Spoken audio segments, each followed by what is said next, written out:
Shalom, damai sejahtera bagi kita semua. Welcome back to Campus Connection. Beberapa hari menjelang Natal, suasana Natal semakin kerasa di mana-mana ya teman-teman. Kelahiran Kristus, Sang Juru Selamat membawa harapan bagi setiap kita. Dialah Sang Terang yang hadir di dunia dan kita sebagai pengikut Kristus, kita perlu meneladani kehidupannya. Bagaimana dengan setiap doa dan harapan kita di tahun ini? Apakah semua sudah terwujud? Tetaplah percaya, Tuhan sanggup menjawab setiap pergumulan, setiap harapan, dan setiap doa-doa kita. Hari ini sebelum kita melangkah lebih jauh di dalam firman Tuhan, mari saya ajak kita berdoa terlebih dahulu. Kita siapkan hati kita siapkan pikiran kita untuk kita menerima kebenaran firman Tuhan. Mari sama-sama kita berdoa. Tuhan, kami bersyukur atas penyertaan Tuhan di dalam kehidupan kami. Kami bersyukur Tuhan kalau kami sudah memasuki penghujung bulan Desember, dan 2 minggu lagi kami akan mengakhiri tahun 2025 ini. Tuhan, hari ini sebentar kami akan mendengarkan firman-Mu. Berbicaralah kepada setiap daripada kami ya Tuhan. Kami buka hati kami buka telinga kami siap untuk mendengar. Biar firman yang disampaikan hari ini bukanlah menjadi satu benih yang ditaburkan di jalan raya, di tempat-tempat yang tidak benar, tetapi satu benih yang ditaburkan di tanah yang subur, di dalam hati setiap daripada kami, agar ini dapat bertumbuh, berbuah, dan dapat dinikmati oleh orang-orang di sekitar kami. Terima kasih Tuhan, kami menyerahkan waktu ke depan ke dalam tangan-Mu, di dalam nama Tuhan Yesus Kristus kami berdoa. Amin. Teman-teman, begitu masuk di akhir bulan November yang lalu, mal-mal udah rame dengan lampu-lampu yang ada. Coffee shop udah mulai ganti playlist ke playlist lagu Natal. Bahkan mungkin beberapa kampus teman-teman mulai memasang ornamen-ornamen Natal, ornamen-ornamen kecil yang ada di lobi atau di tempat-tempat public space dimanapun yang ada di kampus tersebut. Kita manusia, kita seneng sama yang terang-terang, hiasan, lampu-lampu, kita seneng sama yang seperti itu. Tetapi di sisi lain teman-teman, cerah di mana-mana itu tidak selalu berjalan beriringan dengan kehidupan kita. Realitanya hidup kita nggak selalu cerah dengan lampu-lampu, dengan hiasan-hiasan yang ada. Di dalam hidup ini kadang-kadang ada masa-masa remang-remangnya gitu. Ada yang lagi ngejar deadline UAS dengan tugas akhirnya. Ada yang remang-remangnya itu IP-nya lagi agak turun dan nggak berani cerita ke orang tuanya. Ada yang ngerasa circle pertemanannya semakin sempit karena berbagai macam drama-drama pertemanan yang terjadi dalam hidup. Atau mungkin ada juga yang capek sama overthinking yang ada di dalam hidupnya. Bahkan di dunia online, itu tadi semua dunia onsite dalam kehidupan kita. Dunia online di dalam sosial media kita juga dalam tanda kutip diserang sama highlight yang kita lihat, story orang, liburan, pencapaian, relationship goals, dan lain sebagainya. Feels like kok semua orang bersinar ya di dalam sosial media itu kecuali kita. Kenapa hidup saya remang-remang sendiri di tengah-tengah itu semua? Nah teman-teman, di tengah-tengah kondisi yang seperti ini, Yesus datang ke dunia membawa satu kalimat kebenaran yang bisa kita pegang bersama-sama. Dia berkata seperti ini, saya bacakan untuk kita dari Yohanes pasal yang ke-8 ayatnya yang ke-12. Maka Yesus berkata pula kepada orang banyak, katanya, Akulah terang dunia, barang siapa mengikut aku, ia tidak akan berjalan dalam kegelapan, melainkan ia akan mempunyai terang hidup. Itu yang dituliskan di dalam Yohanes pasal 8 ayat yang ke-12. Perhatikan teman-teman, ada dua hal penting di sini, di dalam ayat yang baru saja kita baca ini. Yang pertama, bicara tentang identitas Yesus. Dia bilang di sini adalah, akulah terang dunia. Dia bukan membawa terang, atau dia lagi bawa bola lampu, bukan. Tetapi dia sendiri adalah terang itu. Dia adalah sumber yang membuat kehidupan kita itu punya arah, punya terang. Dan kemudian bagian selanjutnya, bagian kedua dari ayat ini, adalah tentang undangan dan janji Tuhan. Disebutkan barang siapa mengikut aku, ia tidak akan berjalan di dalam kegelapan, melainkan ia akan mempunyai terang hidup. Berjalan mengikut Tuhan ada hasilnya teman-teman. Kalau kita berjalan mengikut Dia, kita tidak akan muter-muter di dalam kegelapan. Tetapi kita akan mempunyai terang hidup. Terang hidup kita sendiri yang berasal dari Tuhan. Bukan numpang terang dari orang lain, bukan numpang cahaya dari orang lain. Nah teman-teman, saya mau memberikan sedikit background supaya kita kebayang. Tradisi Yahudi punya momen perayaan yang menggunakan pelita atau terang yang besar di halaman Bait Allah. Malam hari ketika lampu-lampu itu nyala, teman-teman bayangin kalau lagi gelap dan lampu besar-besar itu menyala, sehingga malam yang tadinya gelap itu jadi terang. Orang-orang bisa menari, bersuka cita di tengah-tengah perayaan tersebut, mengenang penyertaan Tuhan waktu Israel berada di padang gurun dengan tiang api yang menuntun mereka keluar. Itu yang dituliskan di dalam kitab Keluaran, teman-teman. Nah, di tengah simbol terang yang besar itu, Yesus berdiri dan berkata, "Akulah terang dunia." Artinya bukan sekedar perayaan, tetapi pribadi yang dirayakan itu hadir. Sumber terang itu hadir di depan mereka. Nah, kalau kita membawa ini di dalam konteks kehidupan kita, bukan hanya dekorasi Natal yang terang, lampu-lampu cahaya-cahaya Natal yang terang, tetapi hidup kita yang benar-benar diterangi dan bagaimana kita menjadi terang tersebut dan juga kita mampu menerangi orang-orang di sekeliling kita. Bukan ikut-ikutan vibes Natal, wah terang ya, bagus ya, terang ya. Tetapi kehidupan kita benar-benar di dalam hidup yang disebut terang tersebut bercahaya melalui kehidupan kita. Nah, di dalam hal tadi ada 2 janji besar dari Yesus. Janji yang pertama adalah kamu tidak perlu jalan di dalam gelap. Teman-teman, Yesus bilang, barang siapa mengikut aku, ia tidak akan berjalan dalam kegelapan. Melainkan ia akan mempunyai terang hidup. Perhatikan kata-kata yang digunakan di sini bukan mungkin tidak, bukan juga kalau kamu cukup kuat, enggak. Tapi di sini dibilang ia tidak akan berjalan dalam kegelapan. Tidak akan, artinya gelap bukan lagi tempat kita. Kita tidak akan berjalan di dalam kegelapan. Kenapa? Karena kita berjalan mengikut sang sumber terang tersebut. Apa bentuk gelap di kampus dan keseharian kita? Contohnya ya, rasa bersalah karena kamu tahu kamu jatuh di area-area tertentu. Honesty, purity, atau relasi yang kita lagi bangun, tapi kita simpan sendiri. Dan akhirnya pas lagi kita lagi worship, memuji, menyembah Tuhan, rasanya kosong karena kita merasa kita nggak layak. Kemudian contoh selanjutnya adalah kecemasan atau anxiety tentang masa depan kita. Skripsi mandek, IP lagi menurun, orang tua nanya rencana ke depan, dan kita nggak bisa jawab. Dan kemudian kita makin panik sampai insomnia, nggak bisa tidur. Kemudian bisa juga dalam bentuk godaan kompromi dengan titip absen, relasi yang toksik, dan banyak hal yang lain sebagainya. Yesus bukan sedang menyalakan lampu, kemudian kasih lihat, nih betapa berantakannya kamar kamu, lalu dia pergi ninggalin kita. Bukan. Gambarannya bukan seperti itu teman-teman. Dia bisa kasih lihat, tetapi setelah itu dia tuntun kita keluar dari hal tersebut. Itu sebabnya yang namanya pertobatan itu bukan sekedar kita berhenti melakukan dosa, tetapi kita berpaling dari gelap menuju terang, mengganti arah jalan kita, berdiri di bawah terang kebenarannya, dan mulai mengambil langkah-langkah di dalam arah menuju terangnya tersebut. Nah, hari ini teman-teman saya mau membagikan juga 3 langkah praktis untuk kita bisa mendapatkan janji Tuhan ini gitu. Yaitu bahwa kita tidak perlu berjalan di dalam gelap, mendapatkan janji Tuhan untuk keluar dari gelap. Setidaknya ada 2 hal yang bisa kita lakukan. Yang pertama, repent, bertobat, jujur di hadapan Tuhan. Dan selain itu, jujur juga di hadapan satu orang rohani atau mentor yang bisa kamu percaya. Dan yang kedua, remain atau tinggal di dalam Tuhan. Mazmur bilang, firman-Mu pelita bagi kakiku dan terang bagi jalanku. Tanpa kita tinggal di dalam Tuhan, yang namanya terang itu akan cepat redup, teman-teman. Bayangin kalau kamu lagi ada di ruangan gelap, ada pintu keluar di ujung sana yang kebuka sedikit dan kelihatan di luar itu terang.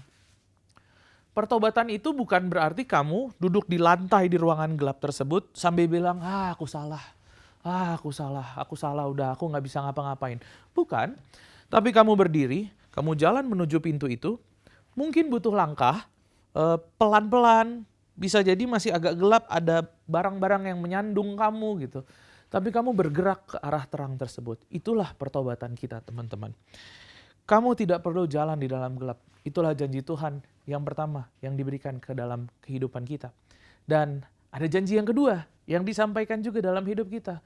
Bahwa kamu akan, kalau saya tambahkan, dan harus membawa terang itu kepada orang lain. Yesus bukan cuma janjiin kamu punya terang hidup, tetapi dia juga meminta kita untuk memancarkan terang itu. Itulah yang dituliskan di dalam Matius pasal yang kelima ayat 14 sampai ayat 16. Ayatnya berkata seperti ini. Kamu adalah terang dunia. Kota yang terletak di atas gunung tidak mungkin tersembunyi. Lagi pula, orang tidak menyalakan pelita lalu meletakkannya di bawah gantang, melainkan di atas kaki dian sehingga menerangi semua orang di dalam rumah itu. Demikianlah hendaknya terangmu bercahaya di depan orang, supaya mereka melihat perbuatanmu yang baik dan memuliakan Bapamu yang di sorga. Matius pasal yang kelima ayat 14 sampai ayat yang ke-16. Teman-teman, kita bukan seperti matahari yang punya terangnya sendiri, tetapi kita seperti bulan yang memantulkan terangnya. Sumber terangnya bukan perbuatan kita, kerohanian kita, bukan karisma kita, bukan pelayanan kita. Tetapi sumber terangnya adalah Kristus yang oleh Roh Kudus ada di dalam kita yang merupakan sumber terang tersebut. Karena itu kalau kita bilang bersinar, jadi terang, itu bukan soal kita tampil paling depan, kita dipuji, dilihat paling keren, tetapi menjadi saksi Kristus melalui karakter yang berubah, melalui integritas yang diuji, melalui kasih, tindakan kasih kita yang dapat dirasakan oleh orang lain di sekitar kita. Perbuatan baik itu bukan make up rohani, teman-teman. Itu adalah buah dari terang yang bekerja di dalam diri kita. So, bagaimana kita memantulkan terang secara nyata di kampus? Melalui berintegritas di dalam hal akademik kita misalnya. Menolak titip absen, menolak untuk nyontek. Kamu juga bisa bilang sama temanmu, aduh saya pengen lulus juga, tapi saya pengen lulus dengan benar. Kalau kamu mau, kita belajar bareng aja yuk, biar kita bisa sama-sama ngerti dan bisa ngerjain tugas ini. Integritas di dalam akademik. Kemudian contoh selanjutnya, melakukan kebaikan, tindakan kebaikan yang konsisten. Gitu. Satu hal yang baik kamu lakukan secara konsisten. Menyelesaikan tugas tanpa harus diingatkan, di dalam kerja kelompok memberikan yang terbaik, tepat waktu. Kemudian kamu juga bisa menunjukkan empati. Misalkan kamu dari luar kota, kamu ngekos gitu. Kamu ngelihat penjaga kosnya lagi sakit nih. Tanya, ada apa? Mau bubur nggak? Saya beliin bubur ya, misalkan seperti itu. Atau lihat teman dapat kabar buruk. Ya kita bisa menjadi telinga yang mendengarkan, bukan komentator yang mulutnya pedas dan malah menyebarkan gosip. Teman-teman, itu bisa kita lakukan di dalam kehidupan kita selama kita berkuliah. Kita bisa juga menyaksikan kebaikan Tuhan waktu kita lagi nongkrong sama teman-teman kita. Ceritain bagaimana Tuhan menolong kita. Bukan kita dalam bentuk kita berceramah, kamu harus tobat. Kamu gak boleh gini, kamu gak boleh gini. Bukan. Tapi kita bisa cerita sesimpel gini. Misal ya, waktu itu saya sempat mengalami anxious attack cukup parah waktu lagi menjalani tugas akhir.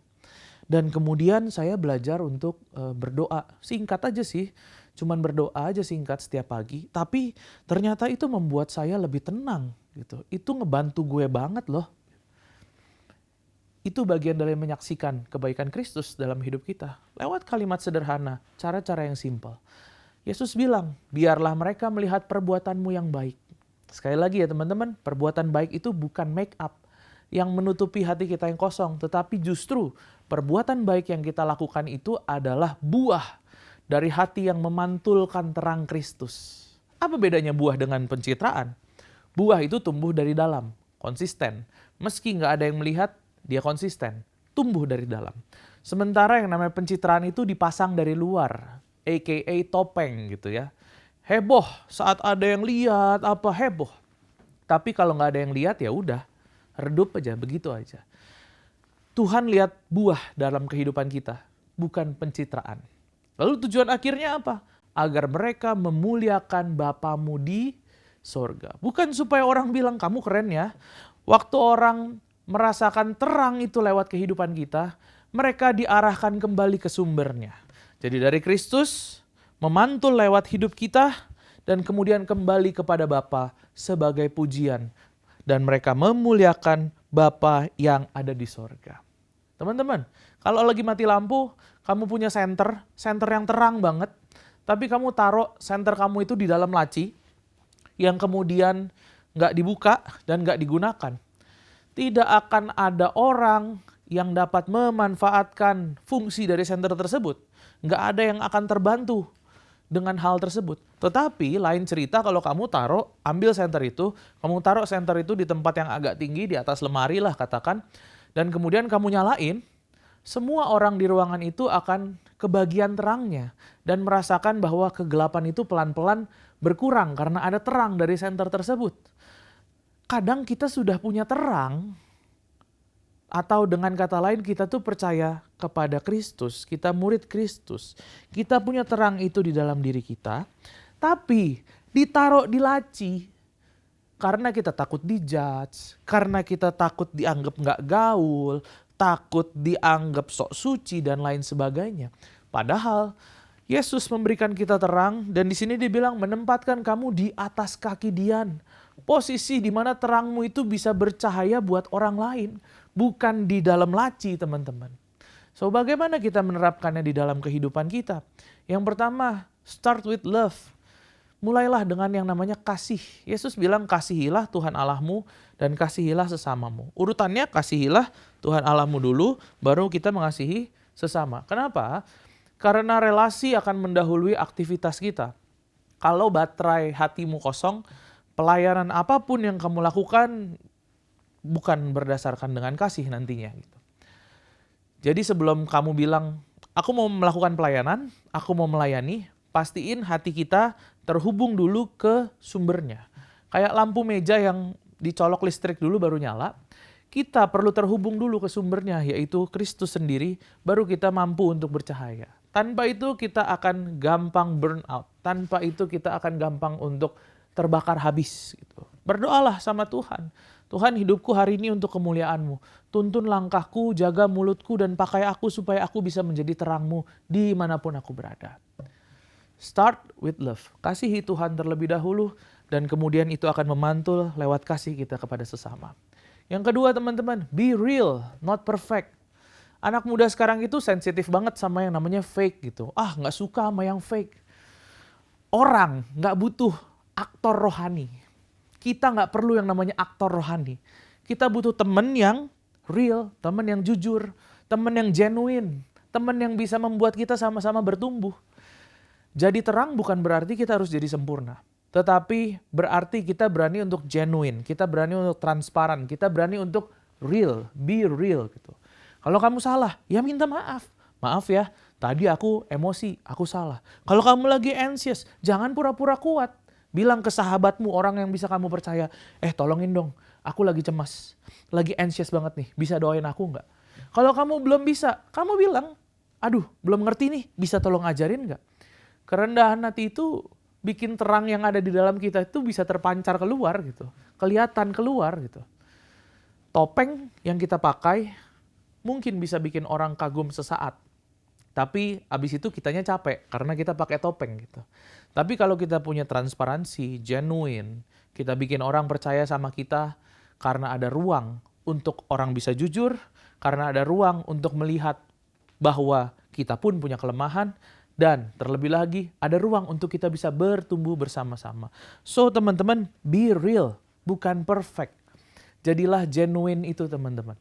Dan kemudian yang ketiga, good deeds that preach, atau tindakan-tindakan kebaikan kita akan berbicara lebih kuat daripada apa yang kita perkatakan. Alkitab yang tadi kita baca di dalam Matius pasal ke-5, ayatnya yang ke-16, bagian yang terakhir, menuliskan supaya mereka melihat perbuatanmu yang baik dan memuliakan Bapamu di surga.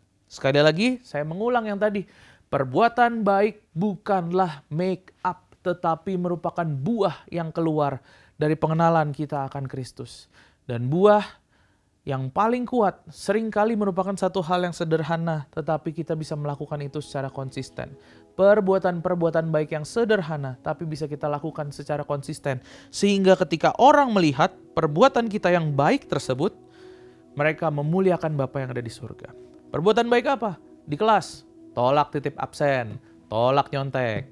Bantu teman yang ketinggalan pelajaran, iya. Kasih lihat catatan kita, iya. Belajar bareng, iya. Tapi say no untuk kerjasama pada saat ujian. Nggak, ujian tidak boleh kerjasama. Kalau mau sebelumnya, ayo kita belajar bareng. Di kos, di rumah, bersih-bersihlah area public areanya, area bersama tanpa diminta. Bantuin orang tua, buang sampah secara otomatis tanpa kita harus diminta dan disuruh dulu. Kalau ada teman kita sakit, kasih obat, tanyain kalau dia perlu obat, anterin ke klinik mungkin, atau beliin satu makanan yang kuah-kuah yang anget-anget supaya badannya kembali lebih segar. Di online, di dalam media sosial kita, stop sharing gosip. Cek dulu sebelum kita sebar berita yang ada. Bagikan cerita kebenaran, ngomong yang benar, bukan cari sensasi semata. Ingat teman-teman, tujuan akhirnya bukan supaya orang bilang, wih kamu keren ya, kamu hebat ya. Tetapi tujuan akhirnya supaya mereka memuliakan Bapa di sorga, supaya Bapa dimuliakan. Teman-teman, Yesus adalah terang dunia, dan di dalam Dia, kamu adalah terang. Kita memantulkan terang yang ada di dalam diri kita, yang bersumber dari Tuhan dan oleh Roh Kudus yang ada di dalam kita. Di kelas, di kos, di kelompok nugas bersama, dan bahkan di sosial mediamu, di ruang digital yang ada. Jangan sembunyikan, taruh terangmu di atas kaki Dian itu. Jangan taruh di dalam laci. Taruh terangmu di atas kaki Dian melalui kasih yang kita wujudkan secara nyata. Taruh terang kita di atas kaki Dian melalui integritas yang kita pegang di dalam kehidupan kita, di kuliah kita, di kampus kita, dimanapun kita berada. Taruh dalam keberanian untuk berkata tidak, keberanian untuk memegang prinsip kehidupan kita.